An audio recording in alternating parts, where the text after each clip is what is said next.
Let me thank you, all of you, for coming today. It's really a great, great pleasure for me to introduce today's speaker to you, Ayça Çubukçu, whom I've actually known for over 10 years because Ayça was a fellow at the Committee on Global Thought here at Columbia University back in 2008, 2009, thereabouts, and we worked together and had a great time. So I'm just really, really delighted to have her back here. Now, Ayça went, of course, from being a fellow at the Committee on Global Thought to a couple of other fellowships at the European University Institute in Florence and at Harvard before she settled in London and is now a professor at the London School of Economics and Politics, where she also is the co-director of the LSE Human Rights Institute. The reason that we invited Ayça is because she published last year this great book, For the Love of Humanity, the World Tribunal on Iraq. And she has won a lot of praise by important critics and people who work in the same field.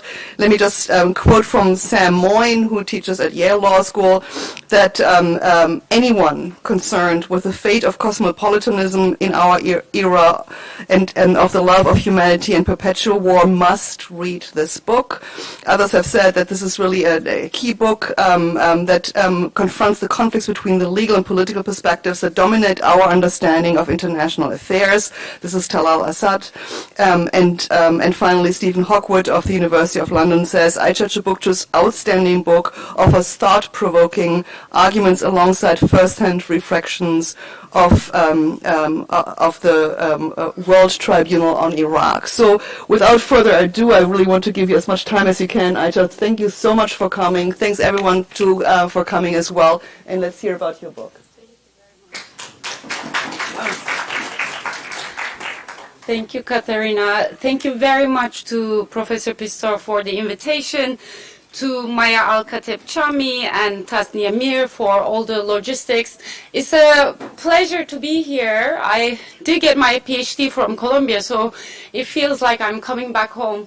And it's wonderful to see so many friends and fellow activists as well in the audience. So it's difficult to give a 35-minute lecture about a book that took 10 years to write. What I will do instead is I'll focus on one of the chapters after giving you an introduction into what the World Tribunal on Iraq was. And I thank, by the way, all the many co-sponsors of this talk for the kind invitation as well. So it was February 15, 2003. Millions of people around the world were demonstrating against the war that the United States, the United Kingdom, and their allies were planning to wage in Iraq. Marching in New York City, I was one of them. Despite the largest protest in human history, the war in Iraq began rapidly on March 19, 2003.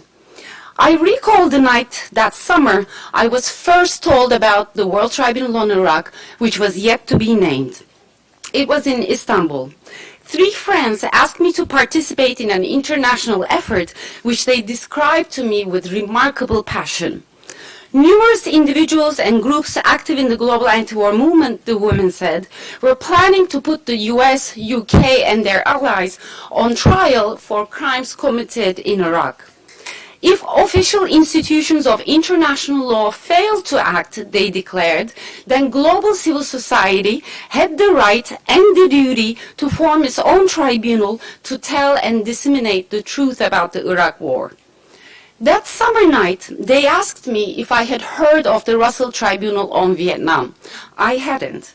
They asked me if I would return to New York City, where I was a doctoral student here at Columbia University, to help organize a tribunal on Iraq there.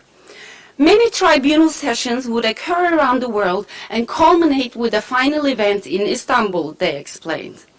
I was astonished by the enormity of the effort, by its daring ambition, the commitment, the time, and the labor it would demand. I was provoked by the questions it raised. Who were we? And who were we to constitute such a tribunal on Iraq? Would we act critically in the face of international law or endorse its pretensions? Could the tribunal become grassroots in character? And what would this tribunal look like? What language would it speak?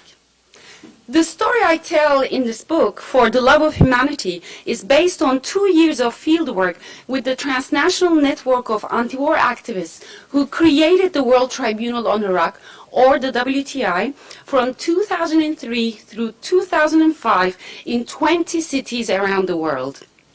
I was a participant observer during the conceptualization and practical formation of the WTI, committed as an activist and anthropologist at once. The anti-war activists I worked with, hundreds of them living continents apart. They were lawyers, journalists, scholars, NGO workers, students, musicians, translators, scientists, editors, artists, filmmakers, writers, teachers, and the unemployed. They belonged to 3 different generations and all spoke in English, their second or third tongue. In the absence of official institutions of justice willing or able to perform this task, the World Tribunal on Iraq established a transnational platform, a globally networked stage where the war in Iraq could be publicly judged. The WTI's final session in Istanbul became a global public event, receiving considerable media attention throughout the Middle East and alternative media coverage worldwide. Its proceedings, if you're interested, were later published in English and in Turkish as 2 separate books, while a number of documentaries are online on YouTube if you'd like to follow the proceedings of the tribunal. Now, within the tradition of civil society tribunals, the World Tribunal on Iraq was unprecedented in its global scale, scope, structure, and I would submit sophistication. Founded with the principal purpose of creating an alternative historical record of Iraq's occupation, including the worldwide resistance to it, the WTI was produced through a decentralized, non-hierarchical network of transcontinental cooperation. In this important respect, namely its non-hierarchical organizational form, the WTI was exceptional within the tradition of civil society tribunals. Before its ultimate session in Istanbul, the WTI network conducted numerous sessions around the world and registered untold violations committed by the occupying forces in Iraq. While diverse in their procedure, hearings associated with the tribunal were organized in Barcelona, Brussels, Copenhagen, Frankfurt, Genoa, Istanbul, Lisbon, London, Mumbai, New York, Rome, Seoul, Stockholm, and in several cities of Japan. During the WTI, countless testimonies were offered by eyewitnesses to the invasion and occupation of Iraq, by international lawyers arguing that the war in Iraq was illegal, and by many journalists, scholars, and activists who all documented, contested, and often protested the reasons and consequences of Iraq's occupation. Participating in the conduct of multiple tribunal hearings in six different cities allowed me to analyze the commitments and tensions animating the WTI's laborious cosmopolitics. It is on the basis of this intimate engagement with the WTI's praxis that I offer in the book critical reflections on the strategic and at times utopian attempts made by these anti-war activists to mobilize human rights and international law as the language of a transnational solidarity with anti-imperialist commitments. Approaching the praxis of the WTI as political philosophy in action, in the book, I examine the sophisticated debates among tribunal activists alongside key jurists, theorists, and critics of global peace and justice to address some of the most pressing questions, I would submit, of our global predicament. Among these are, in an era when imperial violence is mediated by human rights and humanitarian sentiment, how can transnational solidarity be enacted through a critical engagement with discourses of humanity? How is global justice to be extricated from the logic of international law, which has historically served imperialism and helped secure the unjust world order that we currently live in? How can transnational social movements pursue global justice outside the law in self-organized experimental ways and reconfigure the subject of planetary politics in terms other than the individual or the nation state or even humanity? The World Tribunal on Iraq activists confronted many dilemmas during 2 intense years of political debate and action, which they negotiated in the context of a comparable politics of human rights and international law concurrently enacted by institutions that did not, unlike themselves, wave the flag of anti-imperialism. To address this predicament, then, in the book, I examine as well Amnesty International, Human Rights Watch, and the Iraqi High Tribunal, which you may recall eventfully executed Saddam Hussein for crimes against humanity in the context of Iraq's occupation. Through concrete examination of the frictions among a global multitude of activists, I demonstrate the very fine line between an anti-imperial internationalism and cosmopolitan imperialism, which both operate in the register of humanity, and ask anthropologists, political theorists, and international lawyers alike to wrestle with this proximity. Ultimately, contrary to most theories of global justice, I argue that law's empire is not an alternative to, but an articulation of empire's law. While in most of the book I focus on cases of disagreement within the WTI network, I thereby aim to reveal how they reflect competing understandings of justice, legitimacy, and authority imagined in response to the occupation of Iraq.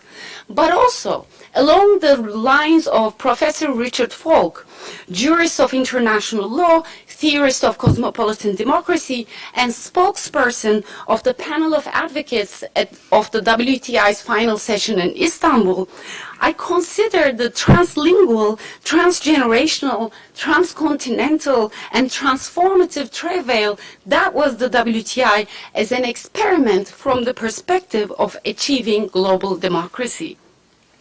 If the result of this experimental demonstration is an agonistic polyphony, this, I suggest, is a symptom of a crisis afflicting what Carl Schmitt called the nomos of the earth, or the principle of legitimacy orienting the world. I suspect this crisis is not unrelated to a core question that orients the book and the thoughts to follow in this talk. Why do we care about justice, about the freedom and the happiness, the life and the death of each other here and there? An answer offered by the World Tribunal on Iraq could be for the love of humanity.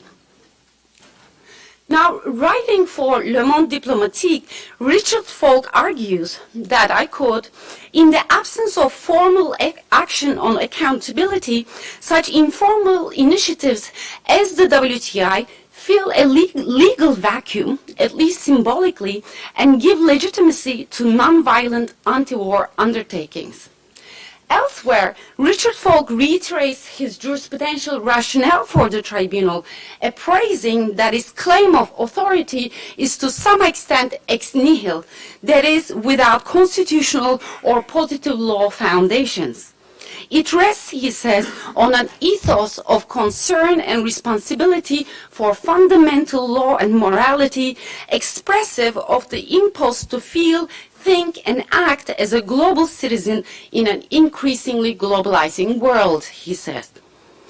If so, I would like to ask, how can the cosmopolitan ethos of concern and responsibility predicating the legitimacy of the WTI be distinguished from the cosmopolitan ethos that confirmed legitimacy ex ante or ex post facto to the constitution of a liberated democratic Iraq? In this talk, I will approach this question by examining 2 debates among WTI activists. I will make a case for the significance of being alive to the distinction between the human and the citizen who cohabit our political universe in unacknowledged competition, this is in Etienne Balibar's words, at least since the French Revolution. Allow me to illustrate by way of the ultimate controversy within the global WTI network, which was occasioned a few months after the culminating session in Istanbul. The subject of debate and disagreement was a specific campaign by Amnesty International for what it called a human rights-based constitution in Iraq. When WTI organizers associated with the Brussels leg of the WTI circulated an open letter of protest addressed to Amnesty International, critiquing the human rights NGO for legitimating through their campaign the constitutional process initiated in Iraq under its occupation by the US and its allies, other WTI activists objected to such a letter. I will provide an unjustly brief synopsis of this very passionate debate. On August 11, 2005, Amnesty International published what it called a memorandum outlining its human rights concerns with regard to the draft Iraqi constitution. In its memorandum, Amnesty described the constitutional process in Iraq as a unique opportunity for Iraqis, quote, to draft a constitution that is inclusive and protects human rights, and asserted that very few countries today have the chance to go through this process. By chance or curse, the Amnesty Memorandum and its concurrent action, a global internet petition appealing to the Iraqi Prime Minister of the time, Mr. Jafari, quote, to ensure that the new constitution will reflect, without any ambiguity, all fundamental human rights guarantees, unquote, sparked passionate disagreement within the WTI network. Initiating the debate, an organizer from Istanbul asserted that she found the amnesty petition troublesome. She said, "We need to intervene to underline that the occupation itself is the greatest violation of dignity and rights." The trouble emerged to the extent that the so-called Iraqi constitutional process, initiated by a war found both illegal and illegitimate by the WTI, was itself also illegal and illegitimate. To demand that this constitutional process be based on human rights would thus amount to an undesirable recognition and legitimation. A month later, in September 2005, the Brussels Tribunal circulated its open letter to Amnesty International on the Iraqi constitution within the global WTI network. The letter to Amnesty asserted, and I'm quoting, "The legitimacy and autonomy of this government of Prime Minister Jafari in Iraq, installed and completely controlled by the US occupation forces after an illegal and illegitimate war of aggression, is not only challenged by a large part of the Iraqi population, but also by the international peace movement and international lawyers," unquote. The letter concluded that Amnesty International should not start this campaign that de facto gives legitimation to this inhumane occupation and its quisling government, unquote. Now, what were the theoretical underpinnings of this disagreement with Amnesty's politics of human rights? Reflecting on modern citizenship, political philosopher Etienne Balibar posits that the rights of the citizen are a constitutional order's heart and goal. The site where Balibar identifies a certain difficulty of principle attending what he calls the philosophical revolution inherent in modern citizenship, I suggest, is where this controversy over Amnesty International's action resides. At stake here is the precarious equation of the predicates of humanity and of citizenship, coupled with the ambiguous juridical equation between the rights of man on the one hand and the rights of the citizen as they play out in matters of global justice. First, it was from the point of view of humanity, the rights of the human as such, and an international law that embodies what we call international human rights standards, that Amnesty could perceive what it called a unique opportunity in the constitutional process in Iraq, and could assert with universal posture that very few countries today have the chance to go through this process. Yet, as Amnesty was fully aware, if humans populated Iraq, they were at once the citizens of the latter. In fact, it was in their capacity as citizens and not as humans that Iraqis were declared the constituent subject of the Constitution in the first sentence of Amnesty's memorandum, which read, "The people of Iraq are now engaged in a process of drafting a constitution." Second, it was the projected equation between the rights of man and the rights of the citizen that was the very site of Amnesty's intervention in the Iraqi constitutional process.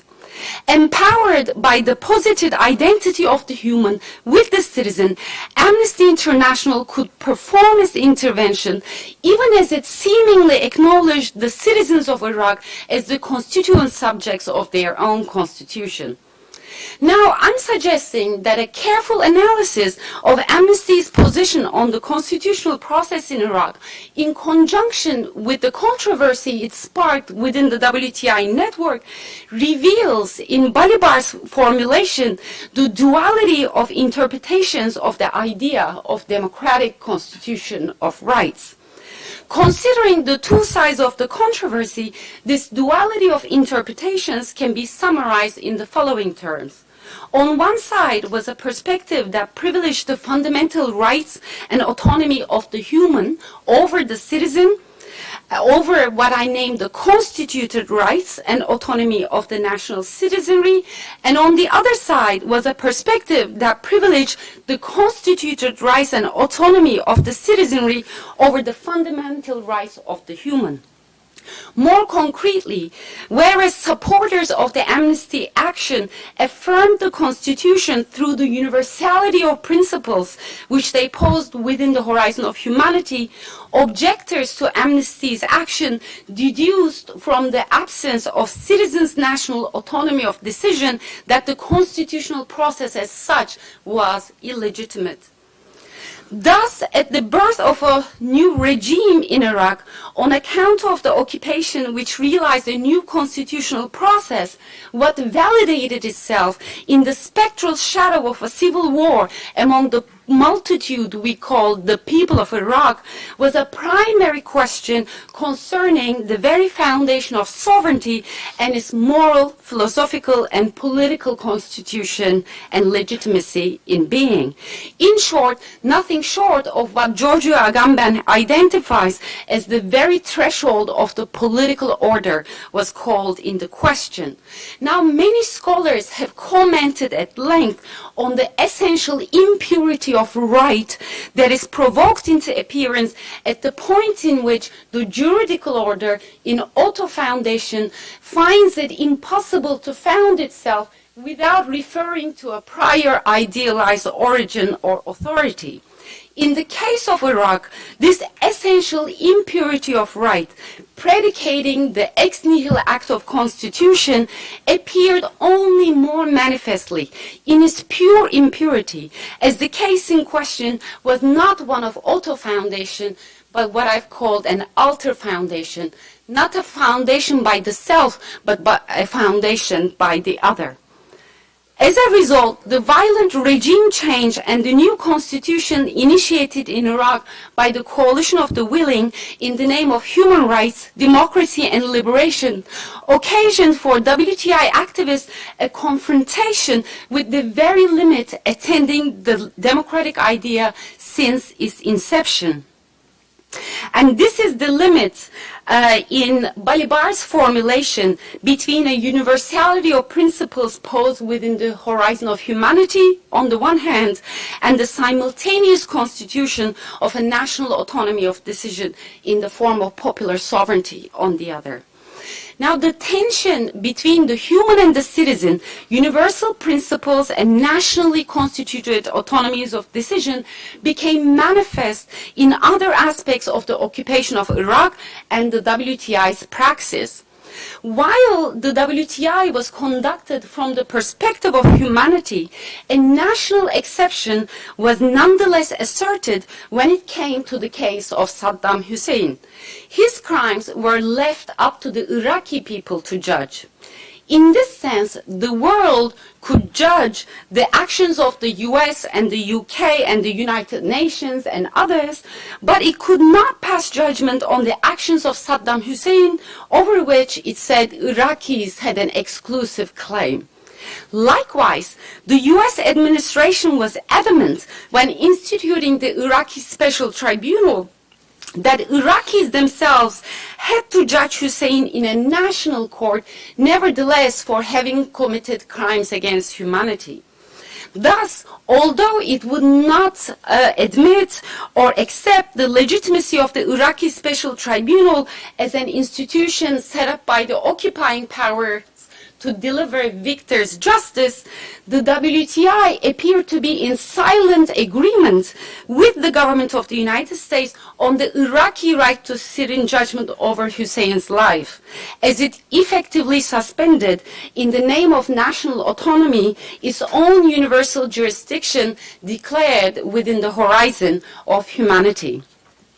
To offer another example, I would like to address the debate concerning the WTI's own sources of legitimacy at its founding meeting in 2003, which evidences further difficulties of constituting the grammar of a justice and a legitimacy that is imagined globally by activists on the ground. The WTI's founding event, as all constituting practices, including the one in Iraq, raises theoretical questions that we are all familiar with about authorization and authority, rights and entitlements, representation and imputation. As I discuss at length in the book, the participants at the WTI's founding gathering, who had come to Istanbul from Jerusalem and Stockholm, Tokyo and Tunisia, New York and Bangkok, London and Izmir, Copenhagen and Genoa, from Brussels, Hiroshima and Baghdad, had traveled to the three-day meeting in Istanbul with the singular idea of holding a civil society tribunal, yet with substantial differences in their respective imaginings of the language that this tribunal would speak and the grammar of a justice it would enact.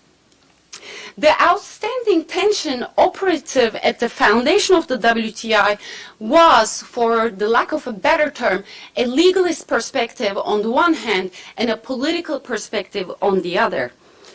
While these two tendentious perspectives cut across participants' professional relations to the law, international lawyers undoubtedly deployed a power knowledge privilege of expertise in articulating the legalist perspective with and over the political one.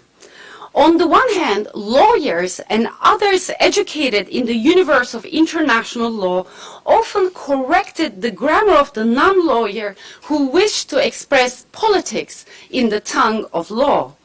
At once, however, something qualitatively different was at stake in the legalist position than a desire to proofread clumsy translations of anti-war politics into the language of law. In the most extreme case, the legalist position wished international law to be the exclusive mother tongue of the nascent WTI, whereby the latter would not only express but also perceive facts through the categories of international law. According to the legalist perspective, what was perceived to be the self-evident legitimacy of international law would and could be appropriated by WTI activists through the adoption of its procedures. If the WTI wished to be legitimate, it was argued, it had to base itself in the fabric of international law, while the securing of legitimacy was to be delegated to the expertise of international lawyers as its competent technicians. For the legalists, what would make a tribunal like the World Tribunal on Iraq a mock tribunal was not, as many others thought, a replication, imitation, or mimicking of legal procedures, but instead the charge that the WTI did not follow them closely enough. Also noteworthy in the legalist perspective was a certain presumption of the claim of international law in terms of substance and procedure to universal acceptability.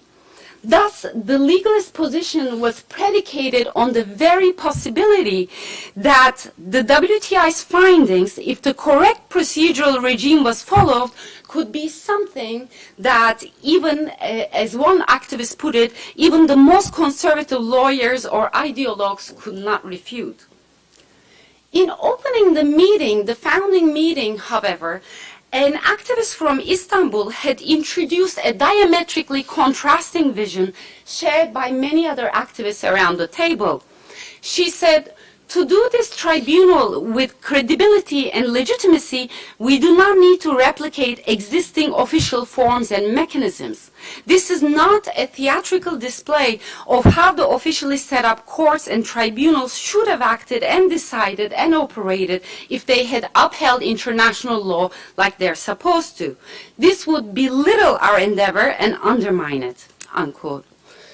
Juxtaposed to the legalist perspective, then, what I'm calling the political perspective articulated two different bases of legitimacy for the World Tribunal on Iraq. On the one hand, being a multitude of world citizens, and on the other hand, being a part of what it called the global anti-war movement.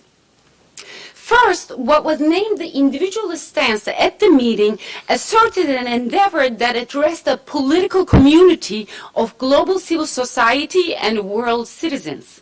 One participant would declare clearly, quote, personally, I find legitimacy in myself to start with, as she would deduce the WTI's legitimacy to judge in the form of a tribunal from her own sovereign right in relation to a globally constituted political field.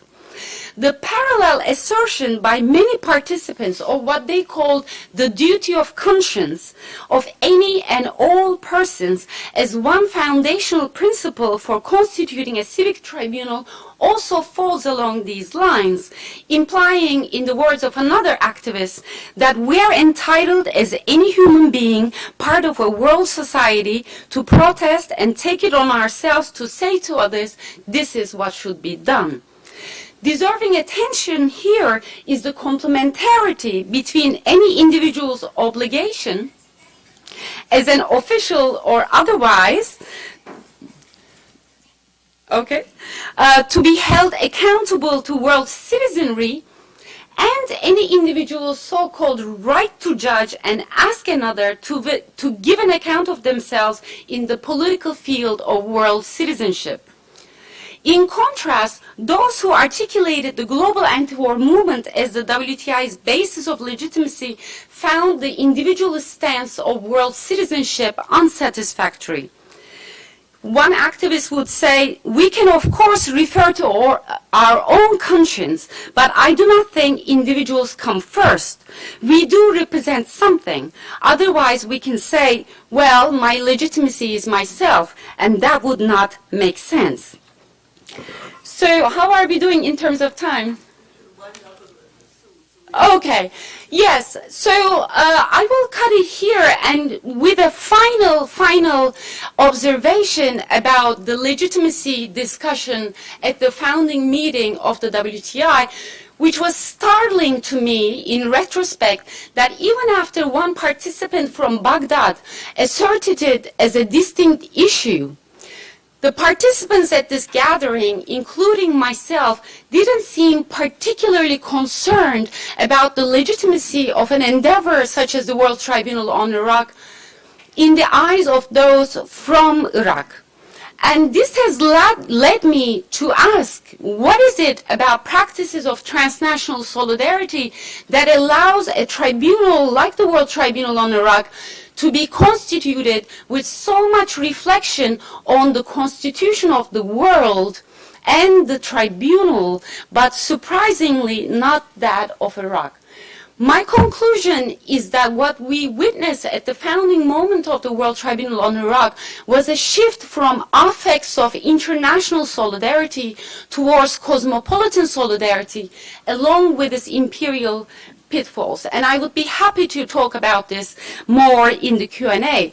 But the orienting question here returns for me: how can we distinguish the cosmopolitan ethos that legitimated an endeavor like the World Tribunal on Iraq in Richard Falk's terms from the cosmopolitan ethos that confirmed legitimacy ex ante or post facto to the constitution of a liberated democratic Iraq? And with that question, I would be happy to receive questions from the floor. Thank you.